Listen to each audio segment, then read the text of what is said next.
Good evening, everyone. Thank you for joining us for this virtual conclave on digital learning, co-evolving the future of work, organized by Spring People. Spring People is India's largest enterprise training provider. We have an eminent group of people here with us today. First, we have our L&D guru, Mr. Surya Prakash Mohapatra, Global Head Talent Transformation, Wipro Digital and Platforms. He also has extensive experience in leadership development, capability building, and talent management. He is a renowned leadership development trainer and is a speaker of international repute. World HRD Congress has recognized him as one of the 25 most talented training and development leaders worldwide. And he was featured by the popular HR journal Human Factor as one of the best HR heads in India. Next, we have another renowned name in the Lendi space, Mr. Ankit Jham, Senior Associate Director, who drives learning and strategy and leads the capability development function for two KPMG's largest businesses. An evangelist of inclusions and diversity, he is the youngest member on the board of global faculties at KPMG EMA, that is Europe, Middle East, and Africa, and was awarded the Youngest HR Leader Award in 2019 by the World HRD Congress. He is also an excellent writer, well known for the bestseller Lost and Found at 35. Next is our talent development wizard, Rumina Bose, who leads the talent development function for Silicon Valley Bank, India. As a passionate, strategic talent development enthusiast and a scaled agile program consultant, she has an extensive experience in multiple domains, IT, banking, audit, and travel across companies like Amadeus Labs, Goldman Sachs, EY, to name a few. Her career has evolved from being a Java developer to business analyst to talent development. Next is our consulting analyst master, Preeti Goyal. Unfortunately, she's unable to join the session today due to some emergency, but still we have her here only, who is currently a business analyst for the learning function in Hair Technology. He orchestrates learning solutions for her organization with a strong focus on digitization, organizational wide training and analysis, researching the industry and new trends to keep the organization at par with times. She also a fitness enthusiast who also loves traveling, reading, and writing. Finally, the glue that will hold this discussion together, our moderator, Nikhil is an L&D and OD leader who has worked extensively across various functional roles and has executed award-winning large-scale global projects across industries, such as e-commerce, supply chain, healthcare, telecom, and to name a few. With many coveted awards under his belt, including HR 40 Under 40, 100 Top Global Training and Development Minds, World HRD Congress, and iconic DC Insights Award, to name a few. He is a certified people transformation coach, change and OD facilitator, CBT and REBT practitioner. He has been a founder of MindWiz, BizWiz Consulting, Togetherness Village, and is currently the CEO for Mindfulness Center of Excellence. So in today's session, our panel will throw some light on how we can achieve a high quality, effective planning for digital learning along with its technology enablers, how a well-designed digital curriculum assures that real learning takes place, engages participants, and lead to higher achievements. What shape could digital learning take tomorrow? So I'm not taking much of the time. So let's start the session, guys. Over to you, Nikhil. Thanks, Satyakshi. Welcome all of our panelists and all the attendees.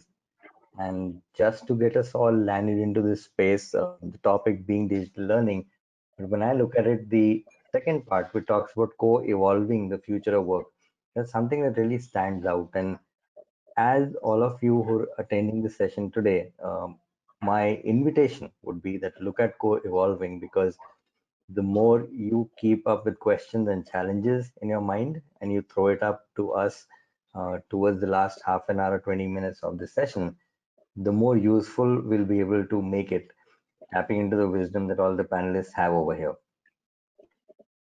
Just to get started, there's something I've been curious about, and I request each one of the panelists, Ankit, here to shed light. Uh, the COVID pandemic was a curveball for everybody, and individuals and organizations learned a lot. They were surprised with a lot, and in my experience, I noticed for a lot of L&D professionals, they were now working as hard as typically what the sales force was supposed to be doing.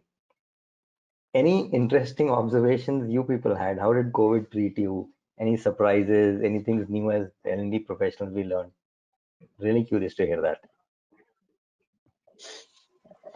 So let me start talking about you can call it a sad story or a tragic story, whatever you want to look at it.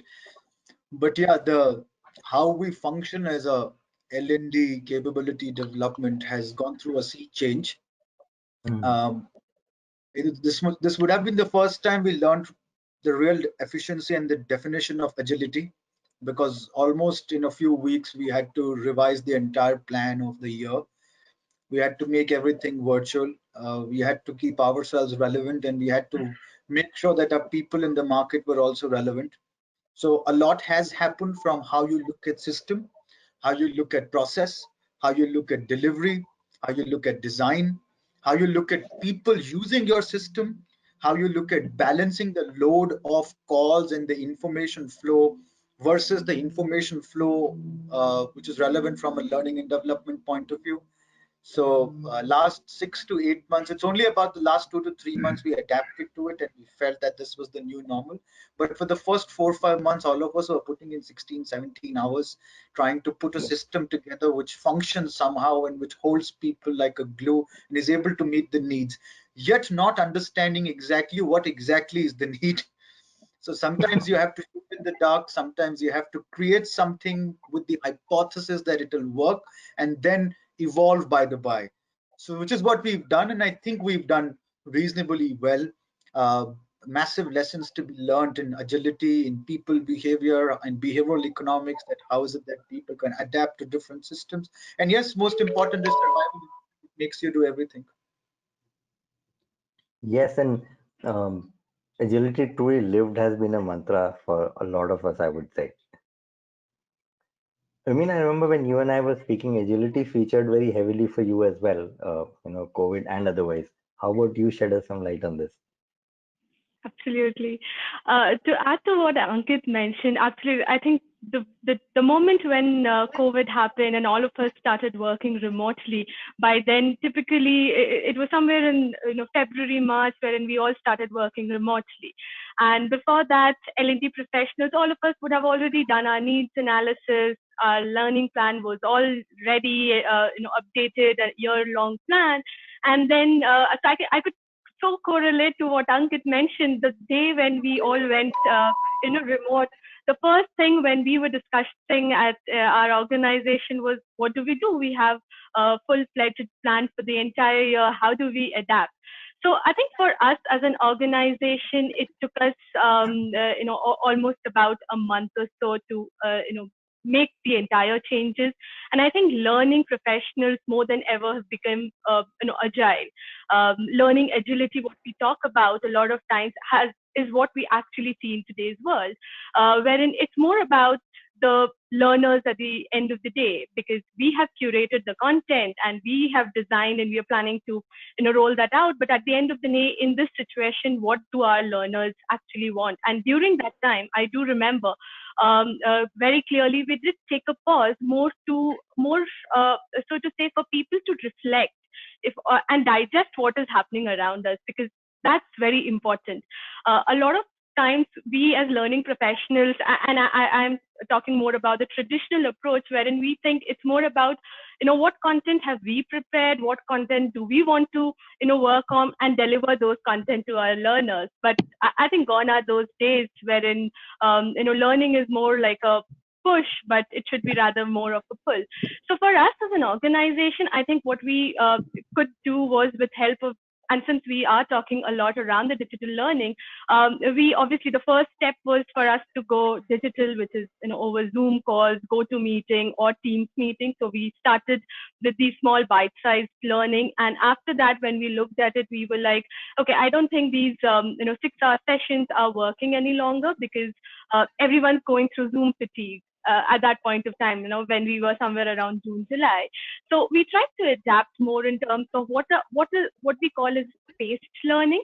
How do you take learners on that journey? Not give all the content at one point of time, and look at it more like a journey. So that's how we evolved our learning plan, and that's what I would mention, that the entire part of being agile actually came into picture. So yeah, it's more about adapting and use of the existing technologies, and leveraging all the existing tools, and taking learners on a beautiful learning journey. And one thing what I resonate with you is, as I was looking at the landscape, this year for sure, in my experience, was the learners had to really live the fact that how agile in learning they can be able to offer value to the people they serve. So that was an interesting thing to watch from the sidelines quite often.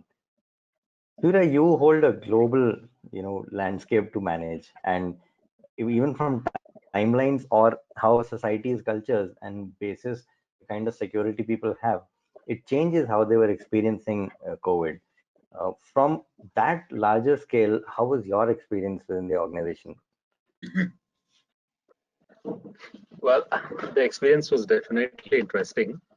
I think when the COVID-19 hit us badly, it was all of a sudden, and the transition from classroom training to virtual was almost instant.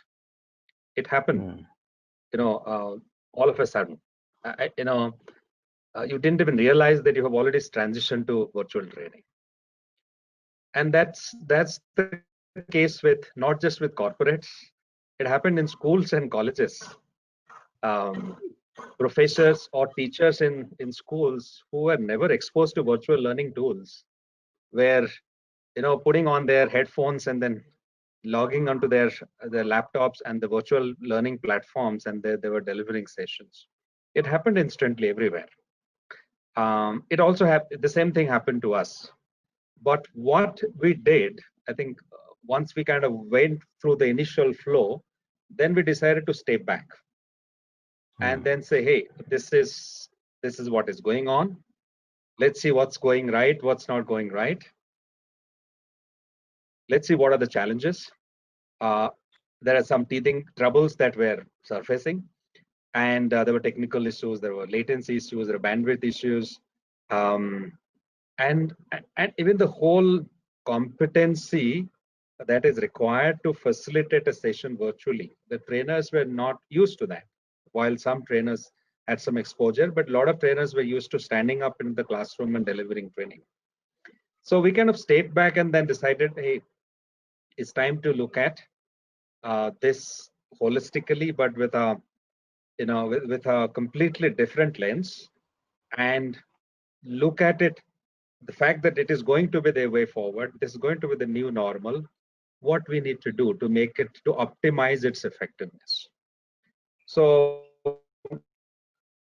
then we started putting together a few frameworks.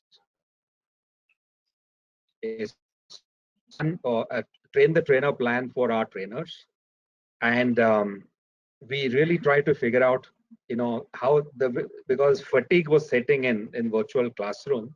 We are very conscious about that, and then we really decided to bring in more engagement, fun into the training sessions.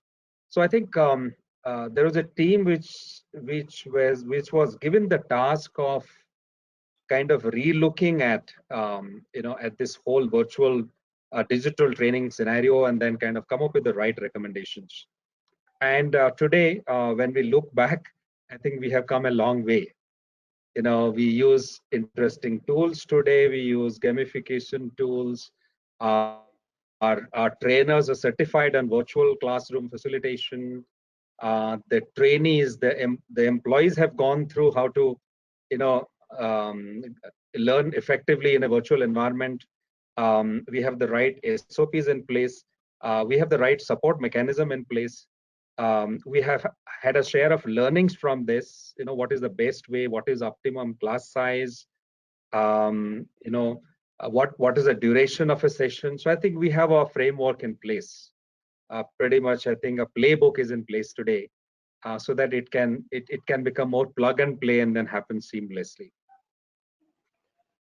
That's actually insightful because an experience I had was that when the whole thing happened, a lot of client organizations were reaching out and saying, get at least some program done. But there were this handful of organizations which took good 3 to 5 weeks and they said, we actually don't want to do anything. We want to be in stillness and we want to watch and ascertain how to do and what we should really be doing. And coming out of the pandemic, now when I look back, this handful of organizations have actually shown improvement in their top line as well in the middle of a chaos. And if you talk to the leaders, the business leaders really say, is the L&D function with HR that has really transformed this thing for us. Um, which bring me to the second thing that I'm also hearing from a lot of business leaders that their understanding of what would be a success profile for tomorrow's employer or organization is also undergoing a change. Any perspectives you've had around that?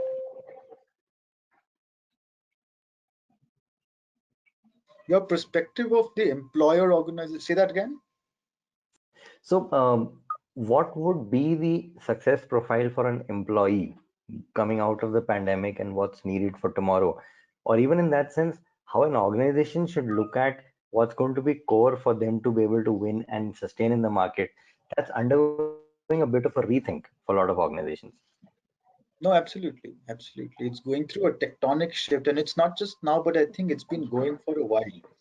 Now, as as minute as the emphasis on emotional intelligence, the ability to display resilience, sense making, cognitive flexibility, all of that has been tested in the last 4 to 6 months. So the definition of who should be employed and who should not be employed is undergoing a change. The way to find the right kind of people is undergoing a change. For the first time, you find organizations measuring happiness index. Now they're talking about fulfillment in life, they're talking about purpose, they're talking about living values. And some organizations are going out on a limb to say that it's value over bottom line or top line, or it's happiness and fulfillment over the money we make. So this has never Mhm. happened. It has been a very labor intensive, productivity obsessed corporate culture. But thanks to rising rates of depression, I think our eyes are opening up. We're trying to accept the fact that you can't have unhappy people produce happy results for a longer period of time. So that is definitely one change where you would want to walk into offices where at least people smile back at you. If you That's get so to true. walk into offices, otherwise at least look Yes, at the smiles on Zoom. that's so true. Rumina, how about you? What are you seeing as a change coming? Yeah, I think more than ever, I think the values are really standing out, people being more empathetic towards each other. So I think these are a couple of things earlier days, like, Ankit rightfully mentioned earlier, we were so involved in work that we always used to talk more work related aspects. And right now, I do see that shift happening overall, whether it's, at our organization, during our work meetings or outside of work meetings, people are really concerned about each other. So I think that was a benefit. I would say, I mean, there are always pros and cons. I think that's the pro of this entire situation, wherein people are valuing each other, and more importantly than ever, I think resilience and a lot of importance around mental well-being. So I think Mhm. during this time, mental well-being, each and every organization has given that thought. People are working from home. How do we maintain that work-life balance and connect meaningfully?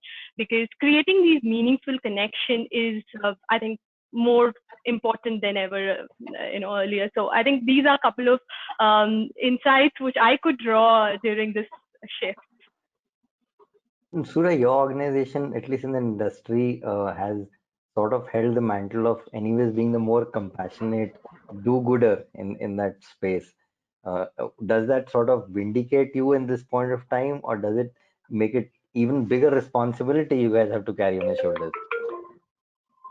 Yes, I think the organizations, in our industry, or rather in the overall industry, I have seen that organizations have become increasingly conscious about their employees, their customers, and the society. Mm. So we dedicated our facility, our campus in Pune, to the government, and then we opened, we kind of requested the government to set up a COVID hospital there.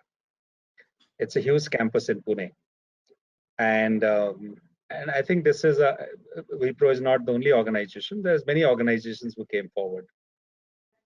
I think in these times, organizations became more conscious about their responsibilities. The leaders, the employees, they became more conscious about the responsibilities to their customers. They know that their customers need support at these times. They're also struggling as you are. The workforce needs support, and the society needs support.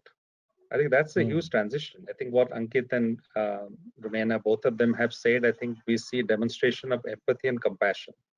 At the same time, I don't think the focus on business as usual kind of went down, because it was essential to keep your business running, because you need to keep the revenue flowing in, so that your expenses can be made, people can get their salaries, and so on.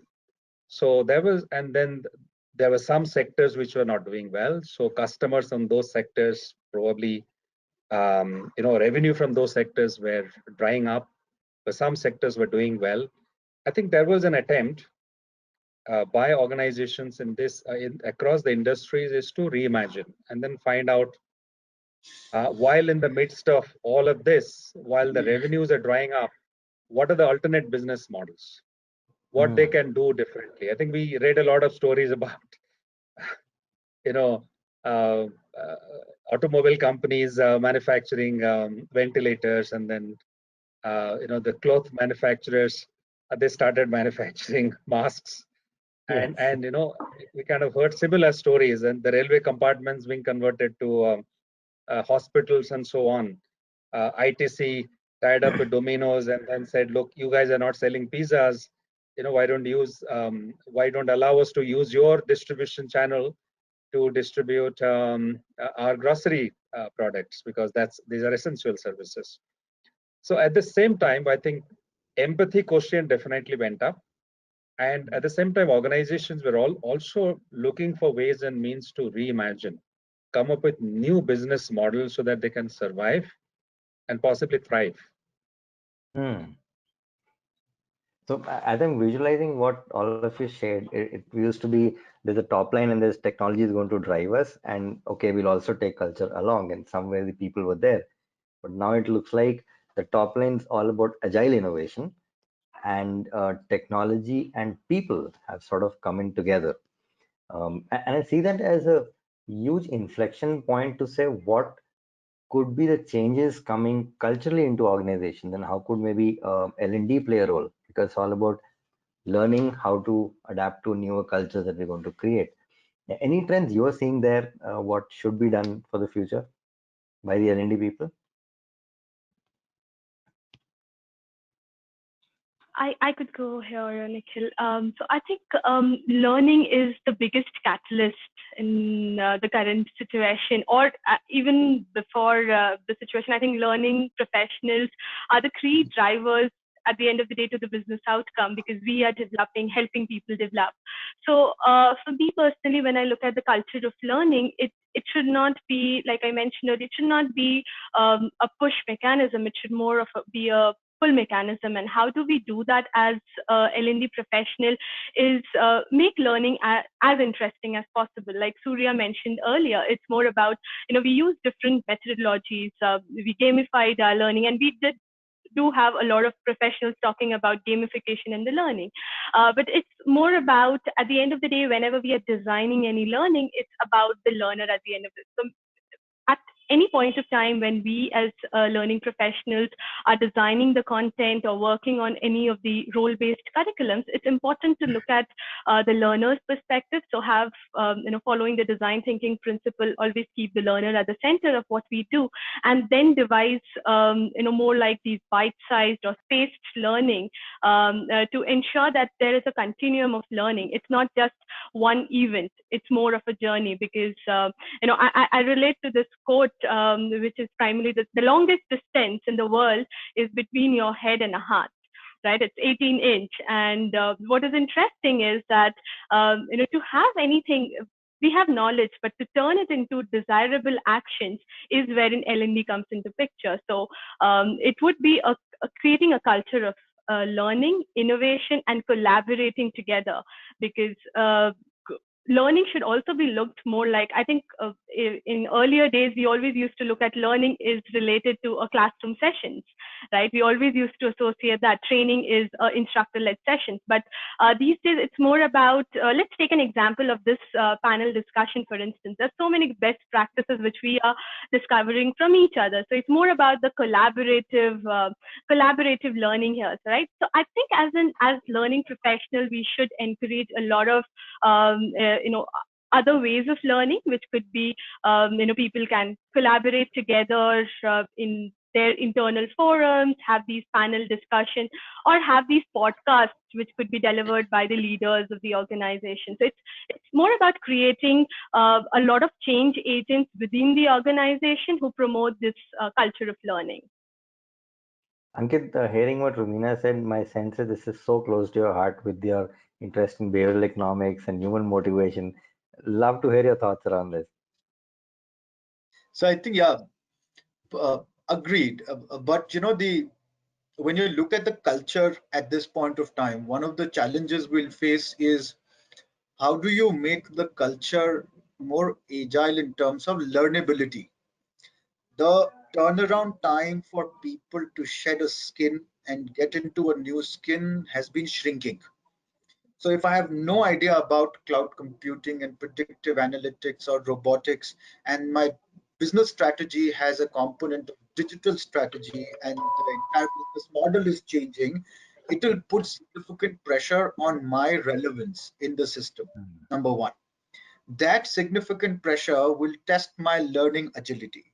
That puts the entire learning and development function under stress. That can you create an architecture ecosystem around for people where accessibility, friendliness, and applicability of skills can be mapped and matched very quickly.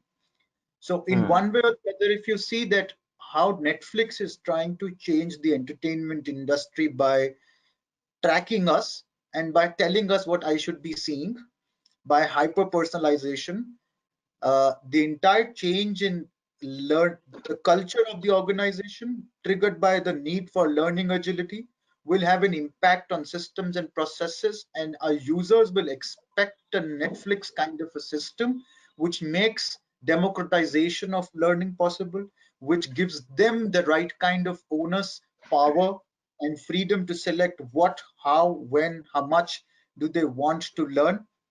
uh, and that's our job. So, to summarize, from delivery and design, uh, step out and think about establishing a learning architecture where people make the right kind of choices and the outcome of which is skill transfer. That journey has started in pockets, and that journey is going to be, in one way or the other, is going to challenge the very identity of a learning development professional. Because if you see up till so far, everyone's come from a learning design, training delivery kind of a background. Okay, and Yeah. then the value chain takes them to OD. Now we are starting from OD, where we are saying that if your learning strategy is not rooted in the digital strategy of the business, you have a right there, you have a disconnect. Yes. So that's And my thought.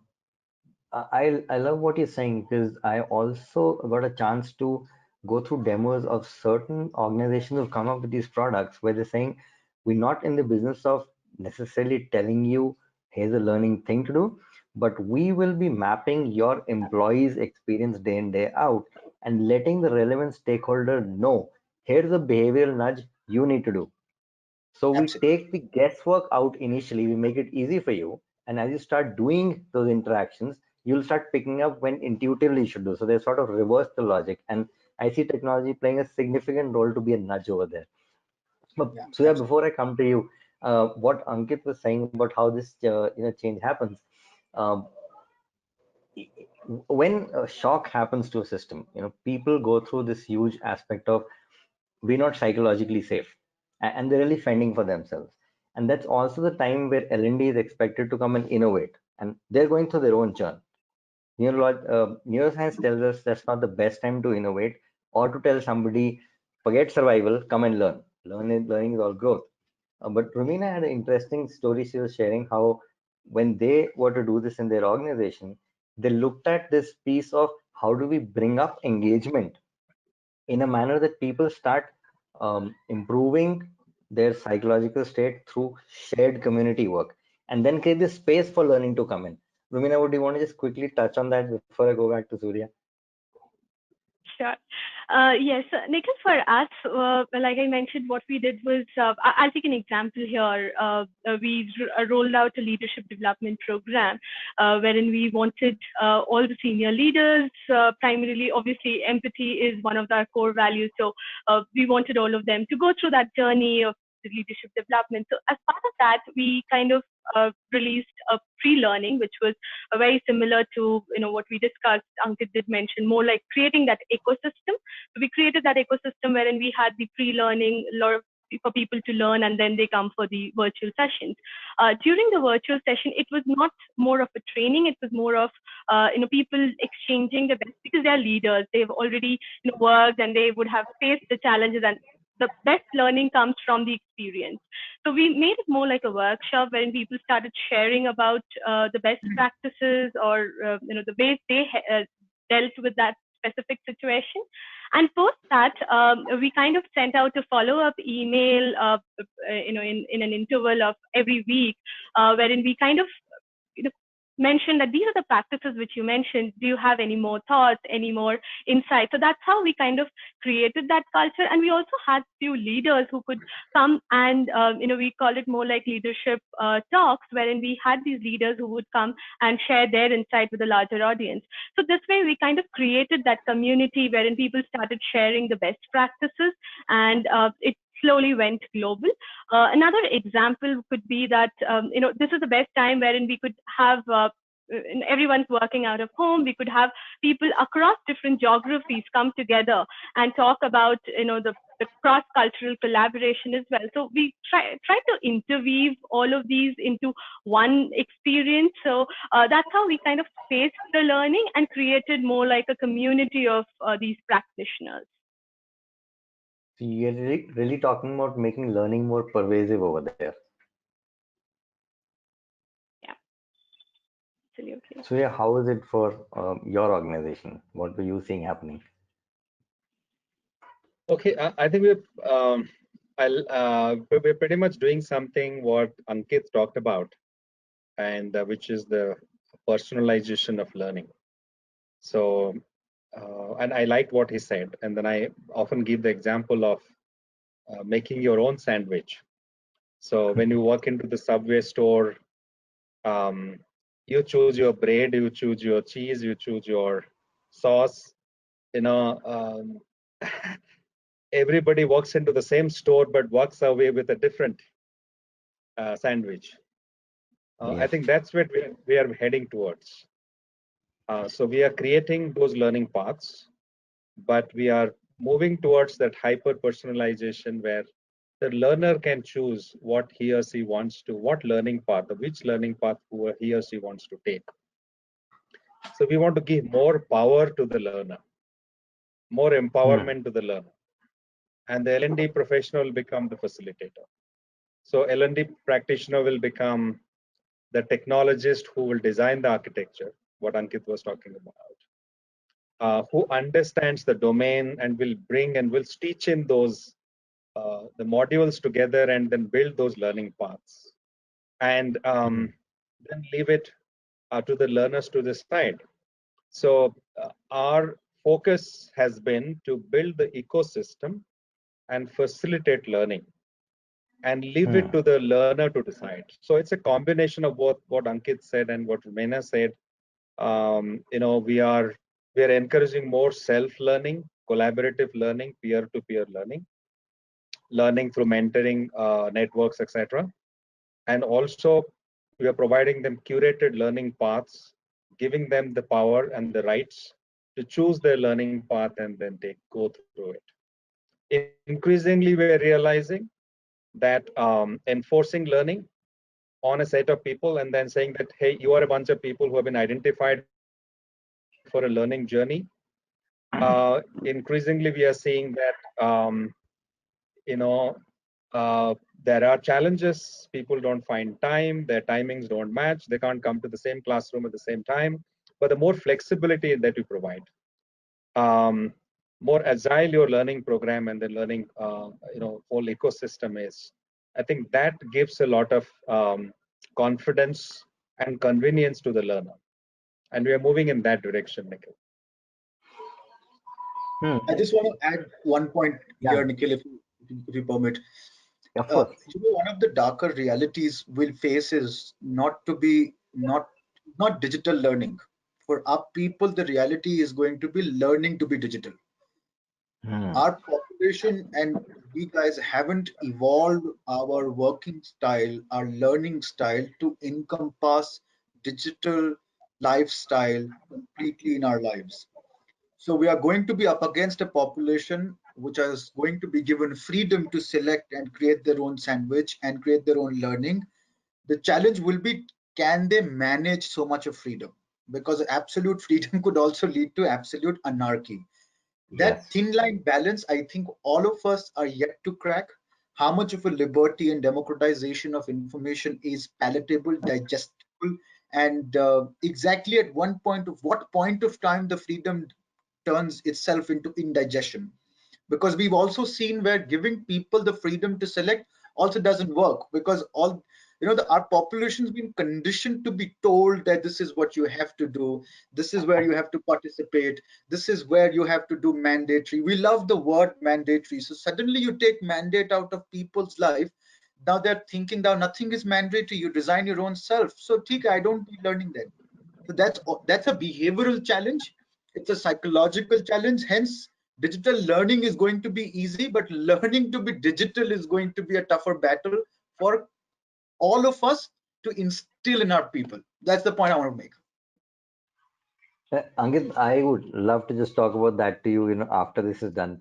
That's a topic so interesting because what we were seeing was technology is going to be the panacea. It's going to start solving, and you had all the B2C platforms saying, here's knowledge, information available. And the uptake and completion rates were abysmal, like less than Yeah. 10% is what they were talking about. But if you slice and dice the data further, what it also says is that a huge amount of business is being made by people creating content, which is a lot about behavioral change, psychological shifts. And we not wired to be able to do that as yet. Evolution has not moved as fast as technology has to be able to, just because you know it, you'll be able to do it.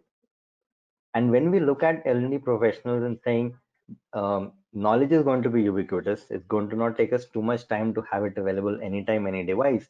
So all cognitive information is here. So our skill comes in creating the ecosystem for behavioral shift. That's the cultural piece. But now we've taken the human out of it. How do you think these two are going to get balanced in the future? Any trends emerging there? So right now there is an imbalance. In fact, if you see most of the research where they say a data scientist is struggling, he's struggling because he's unable to translate his own data complexity into an insight for a business stakeholder. So they say that now Hmm. data scientists storytelling sikhao, so Hmm. that he needs to be a better storyteller for his data to look more insightful to the business. So you see, the world suddenly started to believe in a masiha which was called as disruptive technologies. Now they are coming to the point to realize that we never said that technology will replace humans. We said that Yeah. a healthy marriage is what is required. So you can Hmm. buy a degree, you can invest in Coursera, you can do XYZ. But the fact is that if people don't know how to use it, and you don't know how to have a supply chain in an organization where the information disseminates, behavior disseminates, if that supply chain in the organization is not there, which is a people issue, then you'll realize after 5 years, people will do an ROI check. XYZ crores have been spent in these instruments and softwares. What is the ROI? Nothing. Another infatuation will start, go to cost effective measures, bring people into the classroom. So somehow, we'll get stuck into that vicious cycle. Yes. So the healthy marriage is important, which is why I tell people before you invest money outside, do a people capability maturity model. Are you mature enough even to execute, institutionalize this amount of? It's like I live in a 2 BHK in a slum area and I want to do home automation. That's never going to be successful. So you can only chew as much, and that's where an organization needs to reflect that where are we, what do we want to do, what is the maturity of our people, how what kind of a push can be given to them. Hmm. Harvard ran a very interesting article that HR has fallen for the love of shiny glory object. पहले emotional intelligence आया, we fell in love with that. Crucial conversation आया, we fell in love with that. E-learnings आया, we fell in love with that. Now the second is behavioral economics and gamification. We are very good with flirting. So we flirt with all of these things for a few years. Then somebody will come and change how the world is looking at. Now we're Yeah. talking VUCA and tunas of the world, but our commitment in our relationship with these concepts is, that's where my battle has been, that if you want to love, then you love somebody for eternity, otherwise don't love. And I guess it's a lot about the love for learning. And culturally, if you look at it, my view has been that in India, learning has been so traumatized for most of us school onwards that the moment they don't have to learn, they get out of it. And with technology coming in, what I'm seeing is the technology and multitasking, with technology being so easy, um, my visualization of learning fatigue is there is an employee, he's gotten all the tools, democratized learning path he's chosen, and it's running on his laptop. But the other thing running through technology is Netflix. Yeah. And this is more about let me just move it at double speed or just go slides forward. But I'm more clued in into that. And at the end of the day, I've completed it, but there's nothing translating into action for me. And I do believe that's a huge place where learning design, the ecosystem design, could play a more frontal role around that. See, that's the So problem. yeah, Deferred gratification and instant gratification. Netflix is yeah. instant gratification. Learning Coursera is deferred gratification. Surya, how does it work for you? I mean, I'm seeing you listening to it very intently. I'm sure you have a lot of thoughts around that.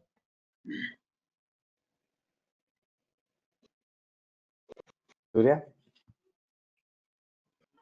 Oh, you asked me? Okay, I thought you were asking Rumina. Uh, so what exactly was the question? My apologies.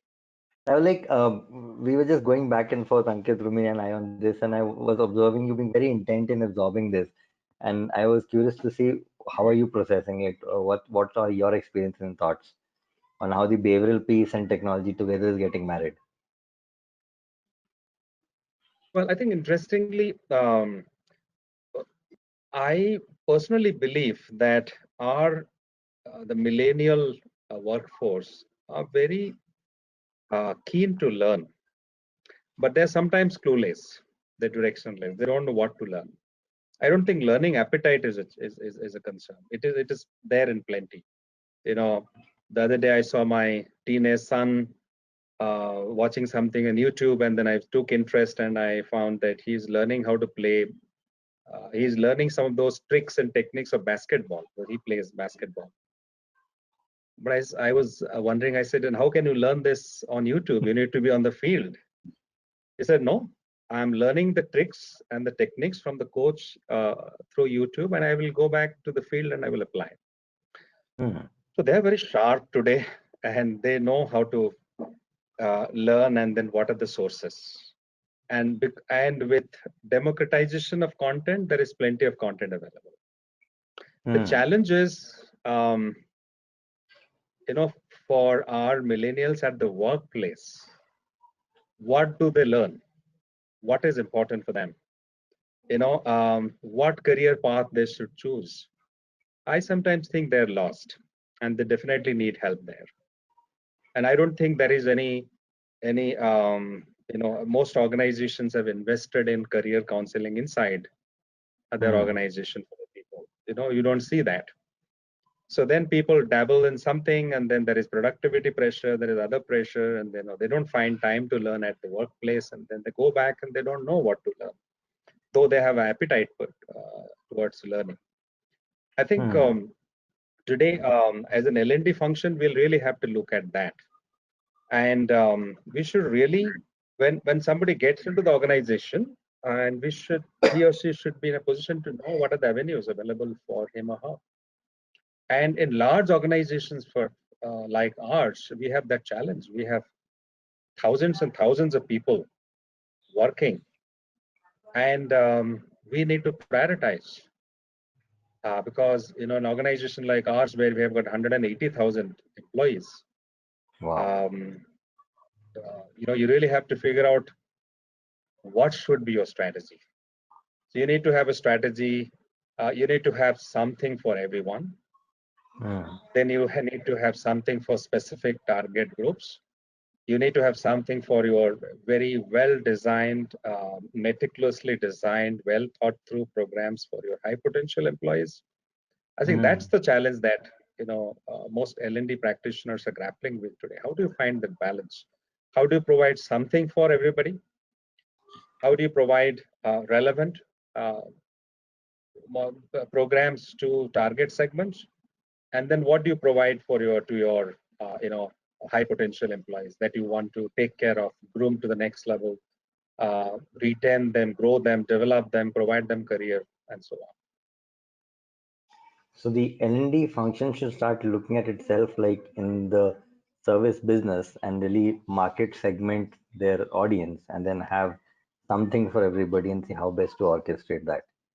I think a great perspective, very different way to look at it. Rumina, how have you experienced that? Are you seeing leaders taking up the mantle of learning a lot more, or are you still experiencing that it has to be taken to them and they're doing it begrudgingly?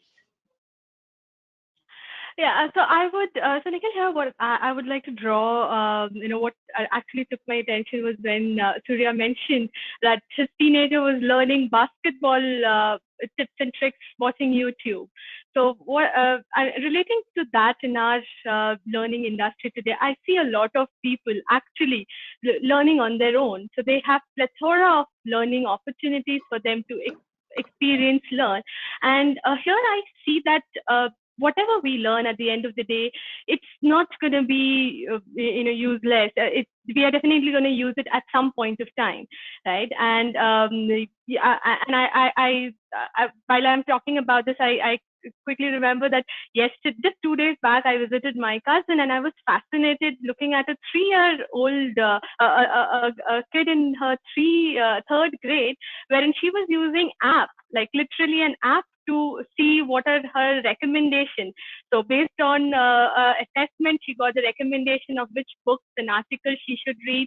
And she was telling me, you know what, this is a topic which interests me, and I would want to learn blogs and articles related to that. So I think, and when we're talking about millennials, I think we are giving them a lot of options for them to definitely learn from. And as L&D professional, what I personally believe is that we are here to build the ecosystem. It's up to the individuals to pick and plug the learnings which they need. I believe that whatever learning we do at the end of the day, it's going to benefit us eventually at some point of time. It might not be immediate, but eventually it is going to benefit. So there's no harm for people to absorb that learning. And when it comes to learning more like a culture, I like leaders, asking or absorbing the learning. I would again say that it's primarily in our organization, we do believe that you learn while you work, and work while you learn. So we really believe in that philosophy because gone are those days wherein if I want to learn something, I'll park my request and then I follow that waterfall model. It's more about if I need to learn something now at the moment, I will go Google, I will learn. So as L&D professional, it's more for us to create that ecosystem. I think creating the ecosystem is what is important. Rest, I think learners are well educated. They know where they are heading to, and they would definitely absorb the right kind of learning for themselves. So are you saying that in a organizational culture like yours, where you learn and work is almost hand in hand, you saved from the perpetual question of what is the ROI of learning, or do you still face that? Yeah, see, I think ROI, it's going to be a topic forever. I think when I started my journey as a learning and L&D professional, that was the first question which any business people ask. But for me personally, I think ROI for me would be, are we creating the hunger for more? Right? I'm not going Hmm. typically based on the matrices, but are we creating the hunger for more? Because that is something which will drive more in terms of how much are our people learning. Because learning, it need not be just at an organization level. It could be, I'm creating that community outside of my organization. I'm sharing. So it's more about um, uh, the intention of what we want to create as L&D professional. And then yes, ROI is not going to go anywhere soon. So it's definitely going to be there. It's about how do we build these important matrices more in terms of the value than the typical L&D matrices of how many people are trained. I do not believe in Hmm. the number of people trained versus what is the work which they are doing after they're being trained. So I think that is one perspective. They're still, we are on that journey to discover. Yes, and my sense also is that with business leaders getting more aware of what's possible and what's needed, probably their demand of saying make learning in a very specific context to what's needed for a person to be effective for the organization and themselves is going to start being the main thing they put their shoulder and words behind. And I can't help but also keep this in mind from Ankit said that probably in the next 3 to 5 years the ROI question would be there, but it will convert to what's the ROI of the technology ecosystem of learning, and then we'll start looking at okay how much usage is happening, and then so pendulum happens. So this will be a question I think we'll keep coming back to year after year, just in newer form. I But agree. yeah, Okay. Ankit, go ahead. So ROI, and I've been on, for L&D, I've been on both the sides. I've sold learning and development programs, I've done consulting, and now I'm on the other side. We've not done justice to the concept of ROI as L&D professionals. We love psychology and behavioral science and structures and models so much that we've never learned properly to talk analytics with the business. Hmm. ROI, more than a concept, is a discussion which you need to have, or is a negotiation. See, Yes. this intervention offers you this. This is our key success metrics. If you want to really bring in skill transfer and you want to make your people smarter, faster, blah, blah, blah, this is the approach. We have to tell people that a medicine and a surgery is different. We've not done those conversations bravely enough. I have started Yes. to do that now, where I tell them that I'm giving you a medicine and it's not a surgery. So you expect what medicine gives you. And if you allow me the bandwidth to do a surgery, I promise I'll show you change and I'll get you business results and ROI by doing whatever statistical methods. Yet, when you go back to business, you got to be very sure that what are the metrics involved? What are all Hmm. possible analytics you can use? L&D professionals think from the love of subject, but the business thinks from the love of numbers. Yes. That marriage has been a horrible one for all L&D professionals, and we have to crack that code and start to talk numbers, and then tell them that this is how this results into.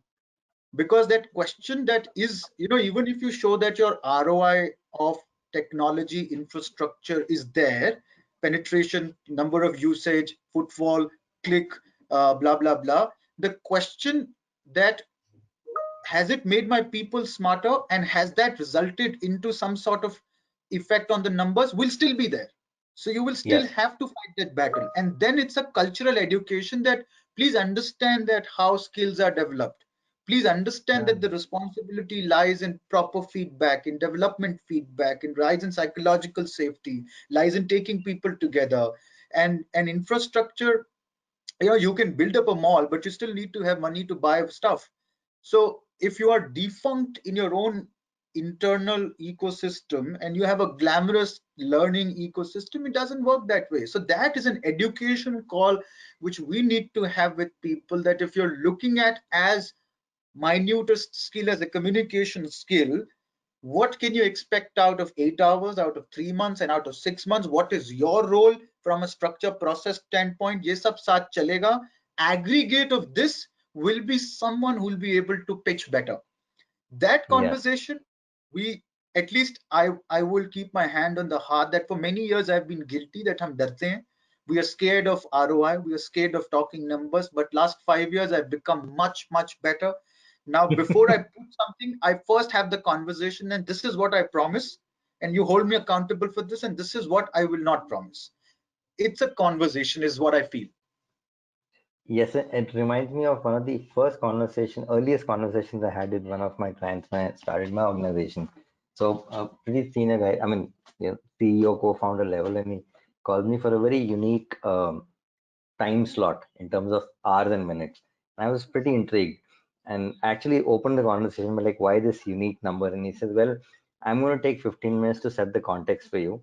And I have the HR and L&D heads here. And this is how we want to build talent, what we want to be known for. This is the culture we want. So with this context, you can spend the next 1 hour with them and tell them what is it that they need to do. And my response was, well, as far as I'm concerned, they can leave right away because this is a conversation which is not their job, it's your job. Yeah, And precisely. that really transformed what we did with it. But Surya, I have a two-part question for you on this. You pretty much possibly dealing with this influencing, educating, having that conversation about the value on a day in day out basis. So what are some of the guru mantras you would want to share that helps people do that? And second thing, for someone who's in the L&D space but wants to start building that thought process, where do you think they should start before they're very well equipped to have that conversation with leaders around it? Okay, so if I had to answer the second question first, and I probably have need a bit of a clarification on the first question Sure. from you. I think it definitely begins with what is it that we're trying to achieve. And I liked what Ankit said. He gave this analogy of medicine and surgery. I think that's really powerful. I think if you really have to start this journey, it has to be, what are your problems, what are your pain areas, and where you think L&D can come in and help you and provide you a solution. I think we don't start with those discussions, but sometimes we have those discussions, but those discussions never get cascaded to the people who are nominated for the programs, the supervisors of the employees who are attending the program. They are never bought into this. There is no calibration that happens with them. And the CEO of the organization gives you a charter, talks about his strategy and vision, and then a few mid-level managers are nominated, but their managers have no clue, and the employees, the managers who are nominated, they have no clue. And then we see this gap. I think before we begin this journey, because your question was when you are starting, where you start, the most important conversation is, it begins with the contract. As a L&D leader, you need to have that contract with the leadership. And we also need to agree on the execution principles and the operating principles and guidelines, right? I think that's important. And if there is a program, very important high potential leadership program, and the leader is pulled out of the session because he or she has to meet an important customer, make a very important customer presentation, because that guy can bring a few $1 million of revenue, then that means we are lacking commitment. Yeah. So in my view, I think the starting point is, understand the expectations, have your contract, define your operating guidelines, principles, and your execution principles, and make sure that all the parties adhere to it. I think that's important. If you can repeat the first question? I don't think I understood that very well. I think the first question was on the lines of you would be working at the topmost level trying to, showcase the value and importance of what the entire function does. So for you having convincing, honest conversation with leaders of this whole ROI and the value L&D can bring to them would be something that you're pretty great at. So like, what are any of your, guru mantras? How do you crack it? Something if you'd like to share, like a hidden secret tool that you use. Well, I don't think there is any secret tool. So I think one of my mentors in my formative years in L&D, during my formative years in L&D, told me that, ask this question when leaders ask you about ROI of training, you ask them, what is the ROI of going to a temple? When Wow. you go to a temple and pray, do you ask, what is ROI of going to the temple and praying? It's a given that we need to develop capability in our people. And as Ankit said, but it's not just the training program which we should look at in isolation, because the whole ecosystem. It's like it's not the doctor alone who is responsible. The patient also has to take the medicines in time. Patient Yes. has to follow certain guidelines. He or she has to follow a diet.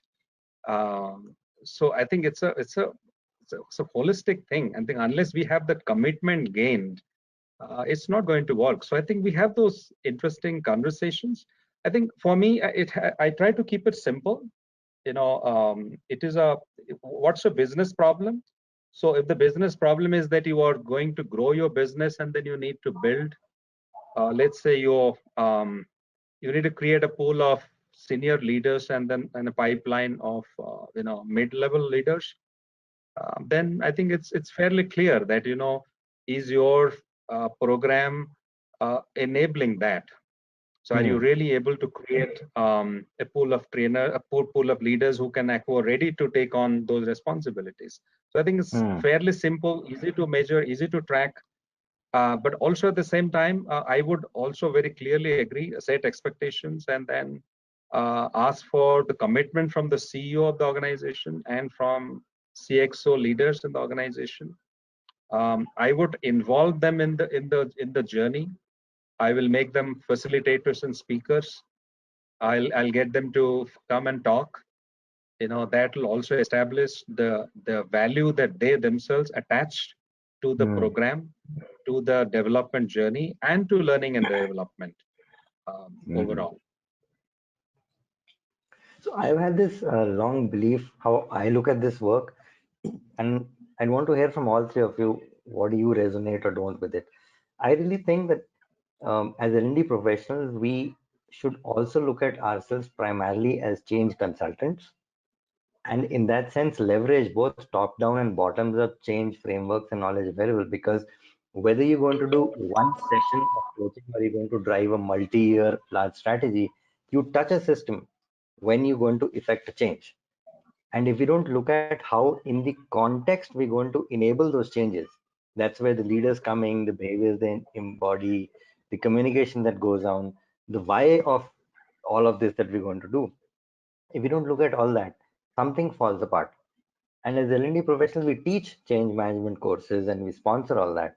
But do we really look at ourselves as change consultants going into any of these conversations day in, day out? What are your thoughts? No, I think it's a question we must ask, and we won't get really happy answers, because two things. One, I think a part of it, Surya also mentioned that we've been in love with our own solutions. So sometimes we've not had the capacity to understand what exactly my CEO and business troubles are. Okay. And like all HR guys, sometimes you also carry the burden of that question that, do you even know my business?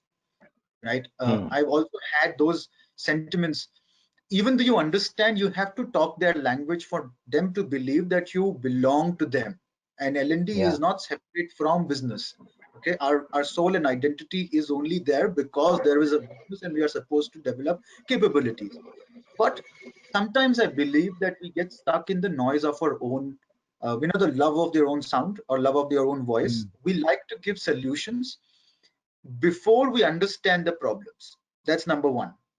Okay, so even if there is a design thinking methodology going on, I've seen people ultimately reaching a confirmation bias. Ab humko pata tha. This is what we know, that this is the problem. Why did that unlearning is required because we read so much and we train so much. Hence, we believe that we are mortals of Adam and Eve. Hence, we know so much.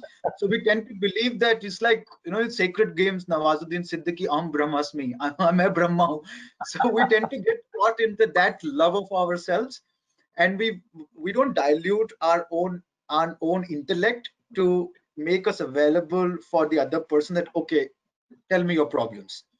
And when you do that, you realize that your perspective changes, number one, which is why we fail to at times be a change consultant. Second is L&D has not come to a point to transfer itself into an OD. And it's not just a Mm. shift in. Let me tell you that the challenge also is that is the capability framework talking to performance development? Is it talking to GLMS, learning management system? Is it talking to engagement?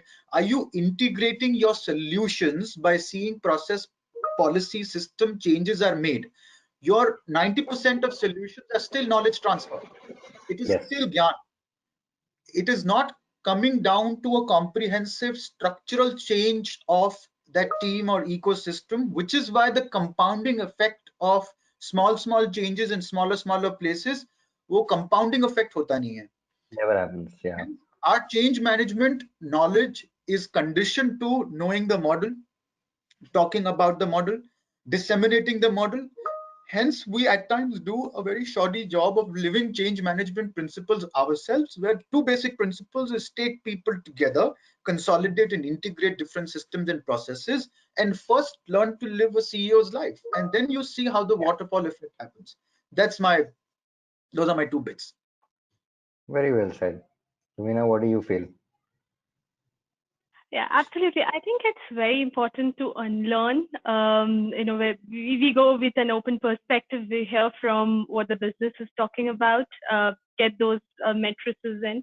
So I think it's important to unlearn, like Ankit correctly mentioned. So that's one. And the second one for me would be, as change agents, it's also important for us to challenge that status quo. So we need to challenge ourselves. There are a lot of things which we have designed and we've developed and we are solutioning our learners with, but we need to challenge that and take feedback. Again, we do talk about NPS, getting all of these matrices in, but do we actually look at it as L&D professional and question and brainstorm and go back and close that loop? So for me, it would be primarily unlearn, listen holistically, take their feedback, challenge ourselves, and go back and close the loop.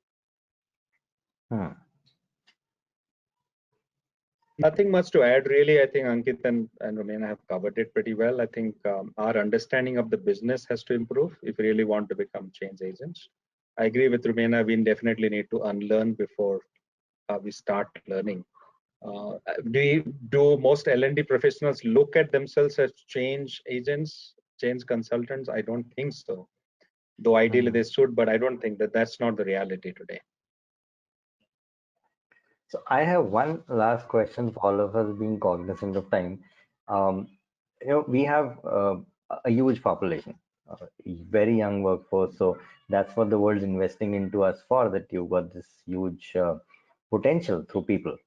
And learning and agility is the name of the game going forward, even more so. So at a national level, when you look at it as learning professionals, as challenges towards creating a huge work set of employable people who could be learning in such an agile way, or what are the opportunities there? What's the big landscape that you think? What do we need to fix first? Any thoughts? Does it mean to facilitate people to learn better? What do we need to fix? Would that be the question? Could be anything. So for me, this really is a green field. And I'll take a few steps back where it comes that, when we talk of OD and learning, typical first thoughts go into big organizations that only they can afford.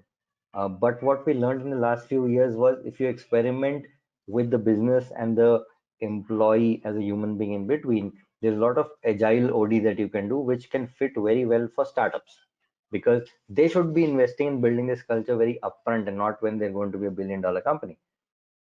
So there is a place for employing all these principles in different ways.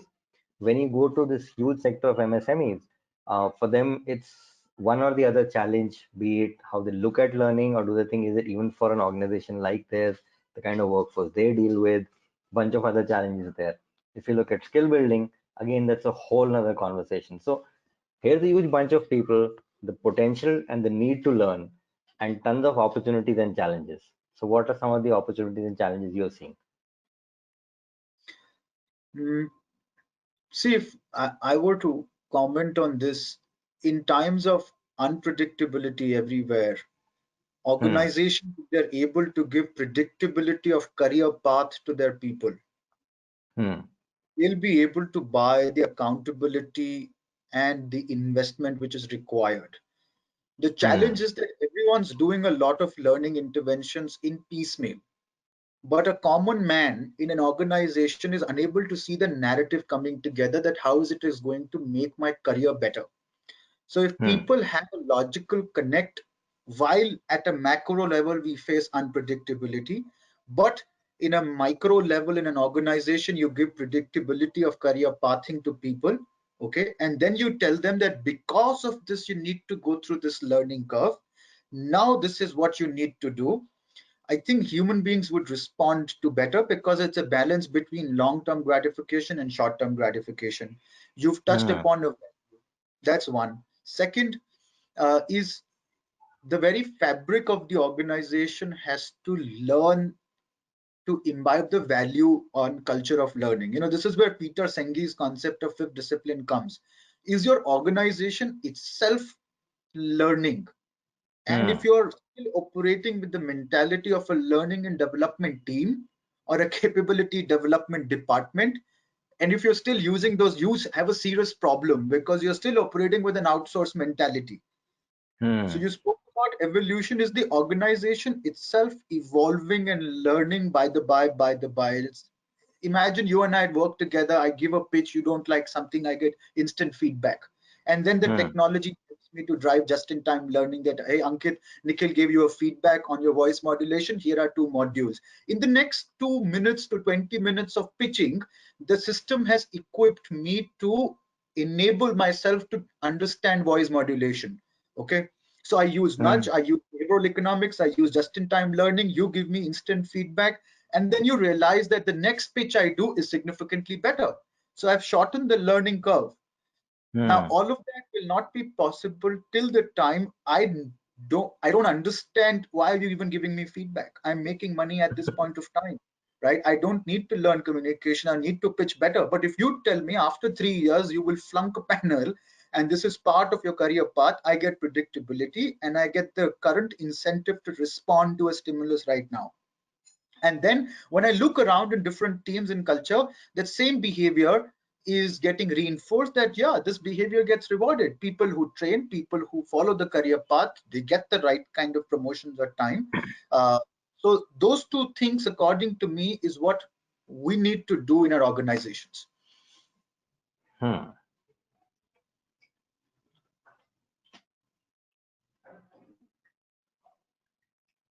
If Surya Romina has something to pitch in, happy to hear. And if not, then we can invite the audience for questions. So it's up to you guys. How do you want to take it forward? I think Ankit has said something very powerful, the concepts of nudging, feedback, and just-in-time learning. In addition to that, I think the challenge that you talked about, a large workforce, dynamic business environment, technologies are changing, business models are changing, people need to learn all the time. I mean, what can L&D do? I think I think we have really evolved from coaches which were drawn by horses to passenger cars which were driven by passengers themselves, and we are moving towards driverless cars. Hmm. So that's the evolution. I think learning is also going through a similar evolution, where people are being taught in a classroom towards self-learning, towards a stage where do you need learning in the first place, because the work itself is getting automated, but rather you need to learn something new or something different so that you remain relevant. So I think all this should happen seamlessly, and then you can't. So if L&D dreams of designing, developing, piloting, and then implementing learning programs, that's it. I don't think there'll be, we are in that, we have that luxury today. So it has to happen seamlessly. So technology has to have a big play, and we will have to empower people. I think Rumena talked about the ecosystem. We'll have to create an ecosystem where self-learning, peer-to-peer learning, social learning will happen seamlessly, supported by technology. And the concepts that Ankit talked about, feedback, just-in-time learning, learning in the flow of work, adaptive learning, all these will come into play so that we are ready for the new world. It's almost ironical that self-development and growth outside of an org context is a fast exploding year-on-year multi-billion-dollar industry, and we still have to grapple with like, do we really need it? And it's the same people as B2C consumers who are consuming this, but once in the organization context where the incentive should ideally be right here and now, we tend to lose track. So I see how these threads really add up together. Any last thoughts from you, Rumina, before we open up for questions? I think, I love the analogy which Surya mentioned, right? We are getting into the driverless car. So in order to do so, I think definitely ecosystem feedback, just-in-time learning is the way to go.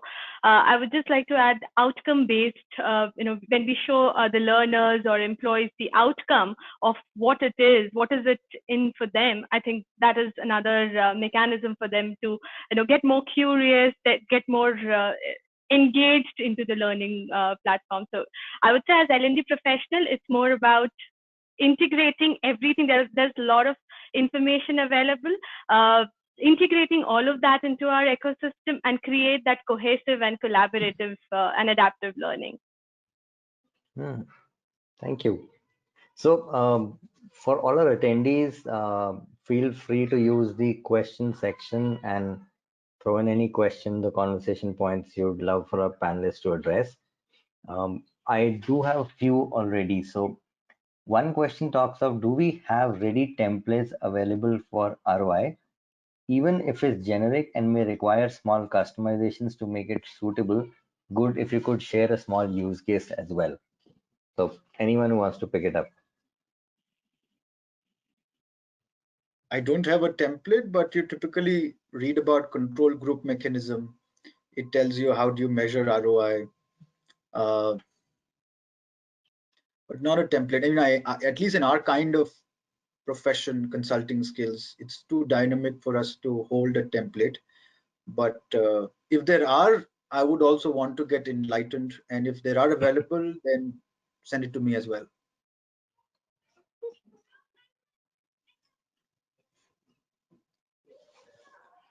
Surya, I think we lost Surya somewhere. Yeah. Yes, probably while we wait for more questions coming in, we probably Surya will be able to join back.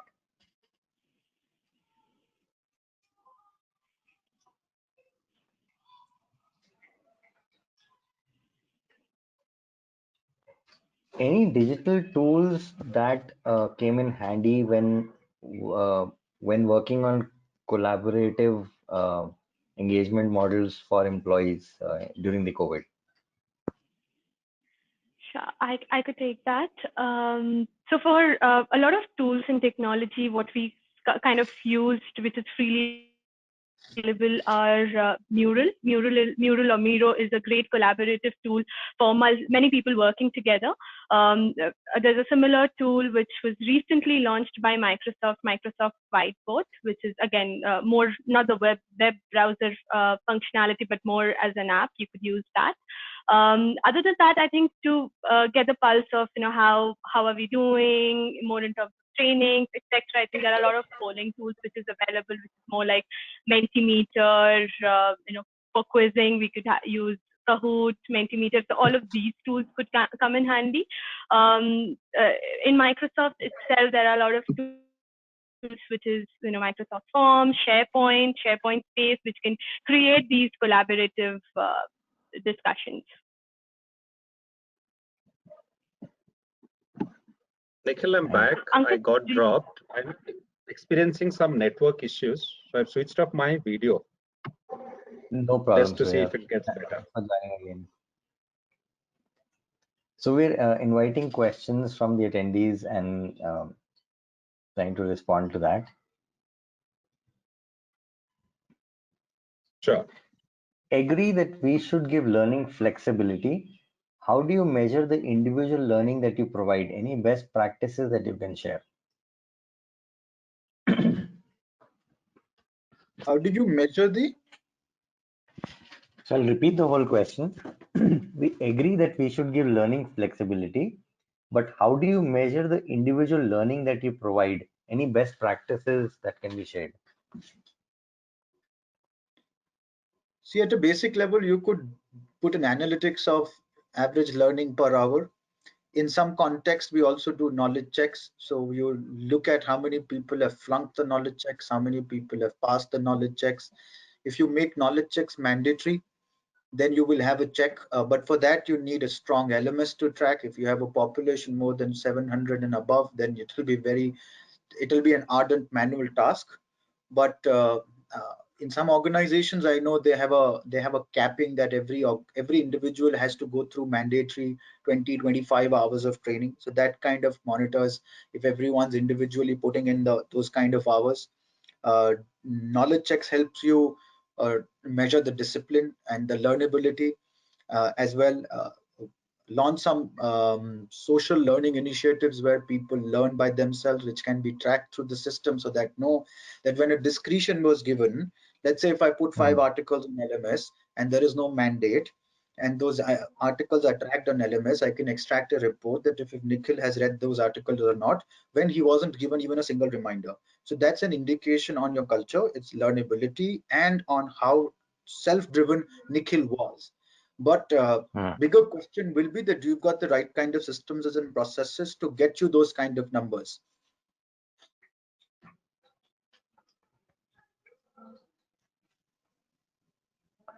So there are a couple of polls that are running for the attendees. I believe some of them are also answering that. So Kavita says, thank you for the answer, Ankit. Thank you.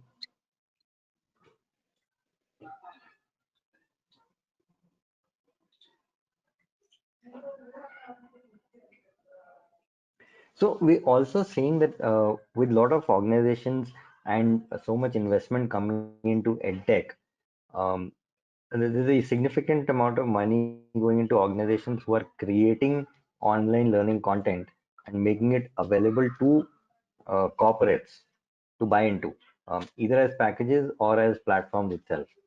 And historically, it was more about we do it in-house and we have some boutique consulting companies coming in and doing bespoke work. Um, as a way forward, do you see a shift in center of gravity, or would you have a recommendation how should an org make their content sourcing strategy or learning sourcing strategy?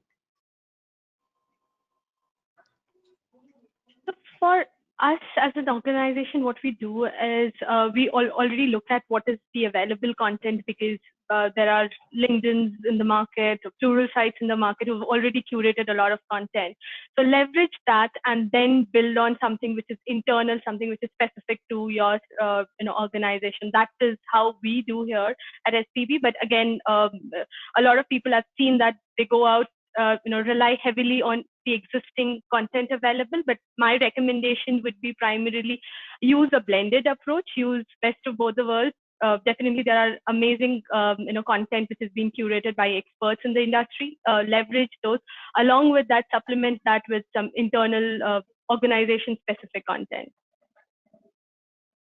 I think the strategy that we use is make, use, or buy. So if you have it, use it. But if you don't have it, if you can buy it and use it. But if you don't have it and if you can't buy it, then make it.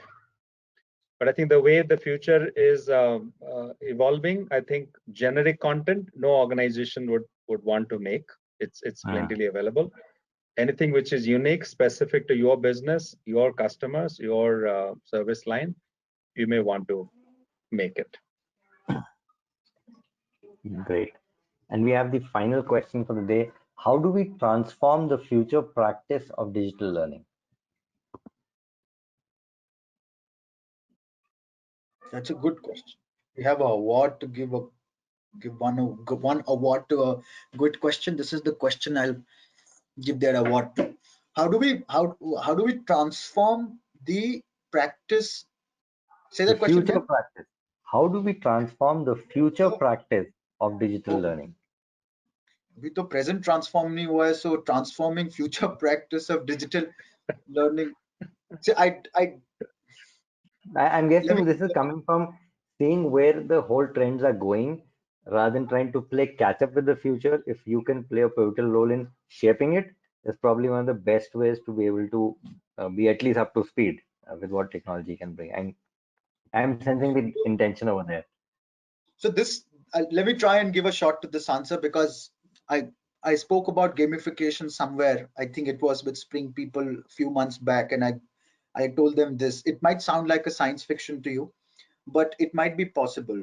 See, if the Internet of Things starts to connect everything, which has started to, so what will happen is that there is going to be a central repository score, like a CIBIL score, for whosoever Hmm. is learning Agilent, and that will have a bearing on the resume. So if my score is not good, my resume will reflect a badge which the employer can either choose to reject, or I will get some weightage because it's all connected. And with the gig workforce, these walls that ye mera aadmi hai, tumhara aadmi, all of that will also be gone very soon. Okay, so Hmm. I could be a skill. I'm not a name. I'm a skill. I have invested in myself. I get some bonus points, and I get a badge and a skill proficiency. Okay, and all of this is digitally linked through Internet of Things. This would also be linked to good citizenship. If you stop at a red light, you get additional bonus points. So I have bonus points for corporate community and community citizenship. I have points for learning agility, which is making my employability score higher. And just like my credit card, my CIBIL score is higher. And this goes on for like 5 years, 7 years, 10 years in my career, where I keep building the skill. And all of this is run digitally. You can access, go to an application like Practo, type my name and see what Ankit has to offer, what user ratings are. It's all digitally linked. And then after some years, it gets transferred into mutual funds or my provident fund. And then you realize that you're making money out of your own skill. So if you're asking me what is the future of digital learning, this is going to be the future. The connectivity and the interconnectedness at some point of time, which sounds science fiction, at some point of time will be a reality. In some pockets, if you see in Amsterdam, it has started where people get ranked and people get points. Politicians are now getting rated on how good they are using a platform. And it is only a time when gig economy affects us that each one of you will not be an employment contract. You guys will only be a skill which is offered to the larger community. Right. And there is going to be a central monitoring repository which someone will think of. Maybe it's going to be me, and we'll monitor each of the skills and give people ranking and rating. That's going to be the future. When? I have no idea. Does it happen or not? I have no idea. But like I told you, it's a best science fiction answer. But Ankit, while I love that answer, but as I was hearing it, I don't think it's less plausible. And the reason I'm saying is there's something called adaptability quotient. And this is not yet another fancy thing you can hook onto. What they've done is they've taken three big pieces, and the context and the culture and what goes into that. And they've taken aspects of character, and they've taken aspects of personality. So character in that sense being are more deeper areas which take longer and deeper interventions to change, and personality in terms of those which we can affect much more easily. And within each, they have looked at different research happening. So let's say if you take grit, they've looked at the top 15 different research approaches around grit. Then you take growth mindset versus fixed mindset. So about 19 such different modalities that HR and L&D fell in love with at different points in time. They've taken it, they've done correlation through an AI model. And what they're able to tell a person is how adaptable are you. So you could have fantastic mental agility, great at growing, blah, blah, blah. But if not adaptable, how am I going to be relevant tomorrow? Yeah. And it gives you what's holding you back in which context versus what can enable you to shift. And guess somebody's starting to put the pieces together as one of the building blocks to this future that you painted for us. Thanks, man. But yeah, I Lots hope it happening. happens. Great. So Satyakshi, over to you, and thanks a lot to the audience and of course the panelists. I have loved the conversation. I've come out so much more enriched, and I really hope for the audience it's been pretty similar as well. Satyakshi, all yours. Yeah, thank you all for joining this session. I hope after this enlightening discussion, we are all better informed on the evolving future of the workplace and how the paradigm shift this year has forced companies into adopting digital learning. Concepts like you discussed, blended learning, gamification as the primary and more efficient mode of learning. I would like to thank our eminent panelists, Surya, Ankit, Romena, along with our moderator, Nikhil, for their invaluable time and insights. We will be sharing the recording with you guys shortly. We hope to see you soon with our series of future tech and connect L&D webinars. Till then, have a Merry Christmas and a Happy New Year ahead. Bye. Thank you, guys. Thank you, guys. Thank Thank you, Nikhil. you. Great Bye. job done. Thank Thank you. Thanks. Bye.